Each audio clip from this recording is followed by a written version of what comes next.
ఫస్ట్లో అయితే అర్థం కాలేదు అసలు ఇదేంటా అని. ఆ తర్వాత నెమ్మదిగా నాకే అర్థమైంది ఇది ఒక మినీ కన్స్ట్రక్షన్ అని.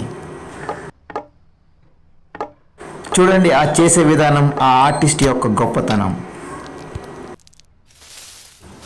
ఆ క్రియేటివిటీ లెవెల్కి నేను ఫిదా అయిపోయాను. మీరు కూడా ఫిదా అయిపోయారు కదా. ఫిదా అయిపోతే ఒక లైక్ వేసుకోండి, మన ఛానల్ని సబ్స్క్రైబ్ చేసుకోవడం మాత్రం మర్చిపోకండి. ఇలానే మరిన్ని వీడియోస్ మీ ముందుకు తీసుకొస్తాను, చూస్తూనే ఉండండి మన తెలుగు డబ్బింగ్ స్టోరీ.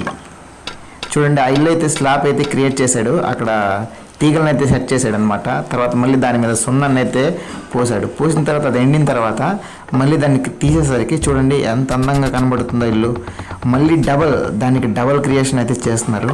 చూడండి మళ్ళీ డబల్ అయితే వేసాడు అక్కడ. మళ్ళీ సేమ్ యాస్టీజ్గా అక్కడైతే కంచెలను అయితే పెట్టాడు. చూడండి మళ్ళీ స్లాబ్ వేశాడు. వావ్ వావ్ సూపర్ అసలు.